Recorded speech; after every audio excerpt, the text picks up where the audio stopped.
ଆଜିର ଲଞ୍ଚରେ ମାଛ ମସଲା କହନ୍ତିନି ଯେଉଁଟା ଭାବୁଥିବ ସେଇଟା ହେବ। ମୁଁ ବହୁତ ଦିନ ହେବ ଭାବୁଛି କି ଟିକେ ମାନେ ମାଛ ଭଜା କରି ପଖାଳ କରିବା, କିନ୍ତୁ ପାଗ ଖରାପ ଯୋଗୁଁ ମାନେ ସମ୍ଭବ ହେଉନି। ତା ଘରେ ବି ଟିକେ ଝୋଳ ମାନେ ତରକାରୀ ପ୍ରିଫର୍ କରନ୍ତି। ଆଜି କିନ୍ତୁ ମାଛ ଭାଜିକି ମୁଁ ରଖିଛି, କରେଣ୍ଟ ଯାଇଛି ଯେ ମୁଁ ଆଉ ମସଲା କରିପାରିଲିନି। ସେଥିପାଇଁ ବାଧ୍ୟ ହୋଇ କ'ଣ କହିଲେ, ଆଜି ଘରେ ପଖାଳ ହେଲା।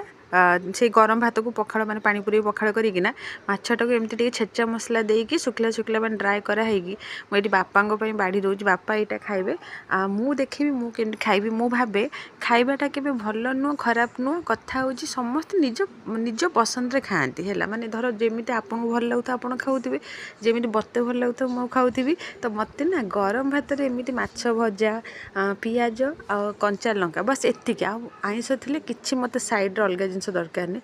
ପଖାଳ ଭଲ ଲାଗେ, କିନ୍ତୁ ଦିନେ ମୋତେ ଏମିତି କେବଳ ଶୁଖିଲା ଗରମ ଭାତରେ ଏଇ ମାଛ ଭଜା ଏମିତି ଖାଇଲେ ବହୁତ ହି ବଢ଼ିଆ ଲାଗେ। ତ ଆପଣମାନେ ନିହାତି କମେଣ୍ଟରେ କହିବେ ଆପଣଙ୍କୁ ସବୁ କେମିତି ଖାଇବାକୁ ଭଲ ଲାଗେ। ଆଉ ଯଦି ମୋ ଭିଡ଼ିଓ ଭଲ ଲାଗୁଥିବ ଲାଇକ୍ କମେଣ୍ଟ ଆଣ୍ଡ ସେୟାର ମଧ୍ୟ କରିବେ।